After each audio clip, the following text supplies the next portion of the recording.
मुंबई महानगरपालिकेत जाण्याचा अधिकार नव्हता, महापौर बसला तरी मला तिथे जाण्याचा अधिकार नव्हता. ही अवस्था आमची होती, ही अवस्था आमची होती. शिंदे साहेब, मला एक विनंती आहे तुम्हाला. शिवसेना प्रमुखांचं निधन कधी झालं? शिवसेना प्रमुखांचं निधन कधी झालं आणि त्यांची बॉडी किती दिवस मातोश्रीमध्ये ठेवली होती कडा माहिती. जबाबदारीने बोलतोय, जबाबदारीने बोलतोय, मोठं विधान करतोय. होय, शिवसेना प्रमुखांच्या वरती उपचार करणारे डॉक्टर आहेत. आज देखील त्या डॉक्टरांना विचारून घ्या, डॉक्टर पकावना विचारून घ्या. 2 दिवस शिवसेना प्रमुखांची बॉडी का ठेवली होती उद्धवजींनी? तुम्ही काय अंतर्गत चाललं होतं तुमचं? आम्ही खाली बसलो होतो. 8 दिवस आम्ही मातोश्रीच्या बाकड्यावर मी झोपलोय. 8 दिवस मातोश्रीच्या बाकड्यावर झोपलोय. सगळं कळत होतं, पण हे सगळं कशासाठी? कोणतरी सांगितलं बाळासाहेबांच्या हाताचे ठसे घेतले होते. ठसे, मग ठसे कशासाठी घेतले होते? काय नेमकं होतं? सगळी चर्चा चालली होती तिथे मातोश्रीमध्ये. आणि पुढे जाऊन माझी विनंती आहे,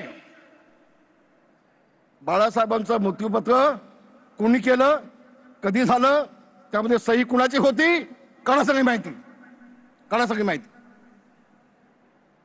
अरे तुम्ही आम्हाला काय शिकवता? शिवसेना आम्ही मोठी केली, शिवसेना मोठी आम्ही केली, जेल आम्ही भोगलेत, तुम्ही आम्हाला संपवताय. तुम्ही मनोहर जोशींना संपवलीत, तुम्ही गजानन कीर्तिकांना संपवलीत, तुम्ही ढाकेने संपवलीत, तुम्ही दिवाकर गावतेला संपवलीत, तुम्ही रामदास कदमला संपवलीत, तुम्ही एकनाथ शिंदेच्या पाठीमागे पडलात. अरे नेमकं तुम्हाला हवं होतं काय? ज्यांनी बाळासाहेबांना 50 वर्ष साथ दिली त्या नेत्यांना संपवायचा उड्यासमोर उचललात बाळासाहेब गेल्यानंतर. आज या शिवाजी पार्क मध्ये मेळावा चालू आहे.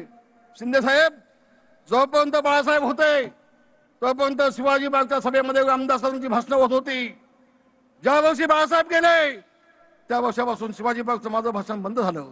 काय बाबांनो, काय झालं? गुलाब पाटलांना टाळ्या मिळतात भाषणाला, त्याला भाषण देऊ नका. रामदासांना टाळ्या मिळतात, त्याला भाषण देऊ नका. अरे तुम्हाला भीती कसली वाटते?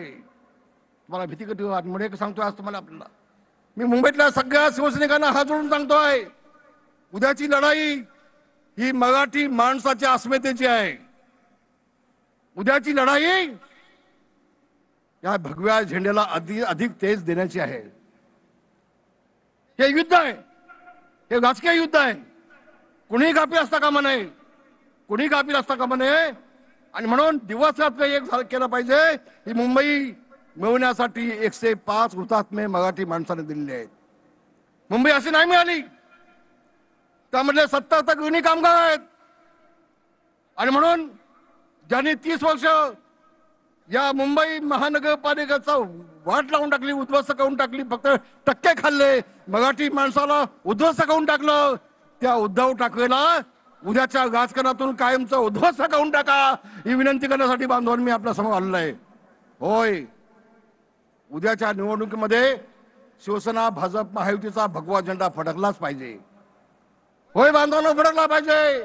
हा छत्रपती शिवाजी महाराजांचा भगवा झेंडा, आई तुळजा भवानीचा भगवा झेंडा, संत रामदासांनी छत्रपतीच्या हातात दिलेला हा भगवा झेंडा, हा शिवसेना प्रमुख मान्य बाळासाहेब ठाकरे यांचा भगवा झेंडा, हा शिवसेनेचा भगवा झेंडा, हा मावळ्यांचा भगवा झेंडा मुंबईच्या महानगरपालिकेवरती फडकलाच पाहिजे, अशी विनंती करतो आणि आपल्या सगळ्यांची रजा घेतो. धन्यवाद. जय हिंद, जय भीम, जय मागास.